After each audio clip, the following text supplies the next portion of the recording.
Gauteng police are investigating a well-known pastor for allegedly threatening teachers with weapons and removing 2 minors from a school. Now, please note that the following story does contain graphic details.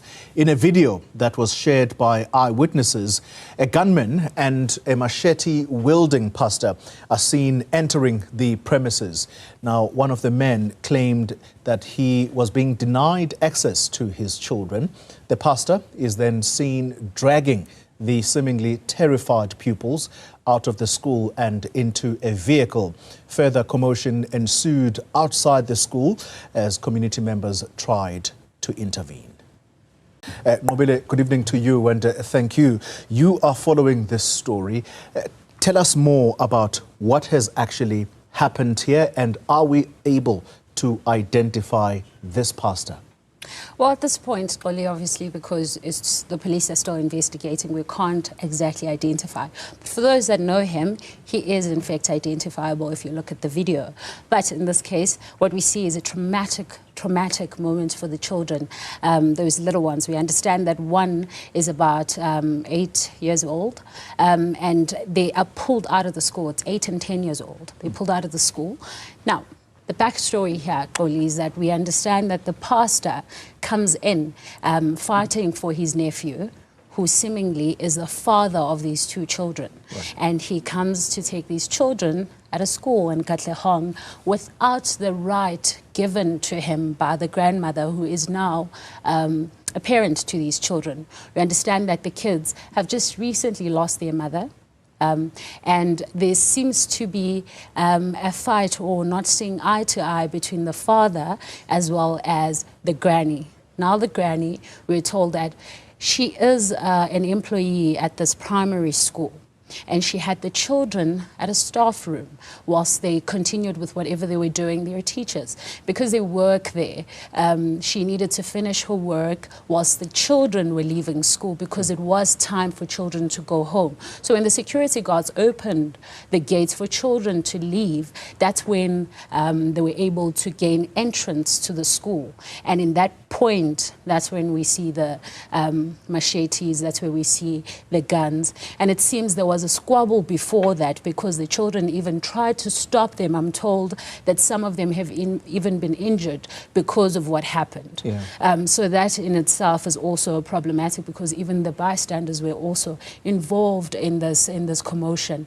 Now, the grandmother, we are told that she is currently in a police station. We understand she is opening a case against this well-known pastor and the nephew for taking the children without her right to say yes or no in this case. For people who have not seen the video, let me make it clear that we have seen the video, you and I. Just describe the nature of these weapons, because these are very, very dangerous weapons that they seemed to have taken to the school. Well, a very big gun, Oli. That's what it is. A huge gun. Yes, a machine gun. We only see one in the video, but according to people that were there, they say there were 2. Right? Of course, that remains to be confirmed by the police. But these are big guns, so they're enough to scare you and I. Now, imagine a primary school. Imagine an 8-year-old or even a 10-year-old. How do they feel when they're being dragged out with somebody who's carrying this big gun? At the same time, you have a panga that's being displayed by this pastor, and he also sways it across. I don't know if you saw that part where he says it across. In fact, Nobile, as you speak, that video, you can see it as he actually grabs it from the table. We're actually playing that video. So continue with the description of what we are seeing. Yes, Oli, so what you see there is, of course, the altercation. This is, I think, in the beginning. This is where it was inside the class. This is before they were able to grab the children.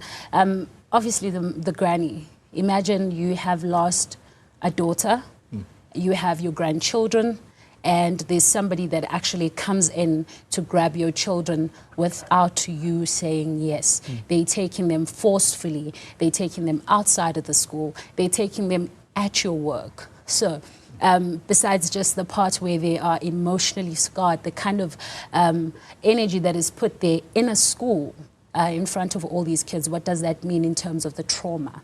School safety also becomes a huge issue, Nqobile. Have you been able to get a hold of the education authorities?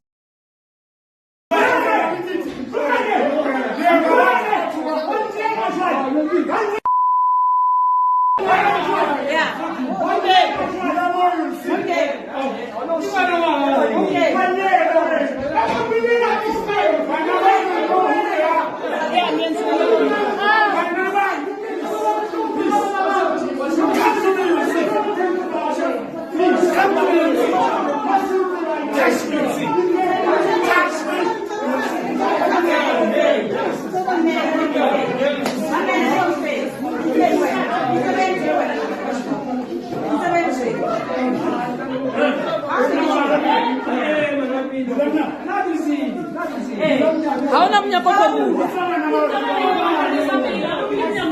buda.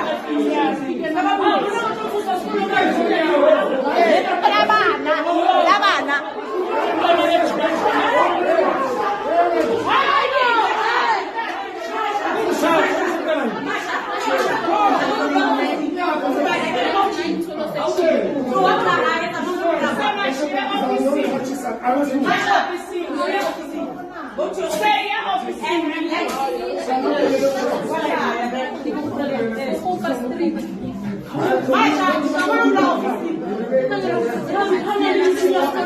Ende kupa ukise wiki yaka. Yeah, lift it up. Now, nakafika laphaya uyile labayamganda laphaya bahlangene bonke, even the teachers. Ubani Miss Webster, oh munye wabogogo balezukulu, she's teaching there eMatsidiso. Now I went to the car, I said to my bodyguards, don't shoot, I will take the pangas. If they throw stones and now go back where they shoot or bring deadly weapons, legally we have a right to shoot back. I said when they shoot, when they do, then we have in self-defense. But so far we didn't shoot. I scared them with those pandas. Phela nami ngokwami ngicommand. Angadwa nje. Anginobulawa inkwenkwe, anginobulawa umgodolo. Now they use iskolo. They call on children to close the gate. I had to run to get amapanga for defense. What do you do when a journalist, when a police, when a politician, when an activist? If your son is locked in a school and beaten, what will you do? You will fight with everything that you can. What do you do if women keeps coming to your house and they harass you? They know I have bodyguards, they know I have guns, they do it so that they can go and open a case and say we have a pointing with firearm.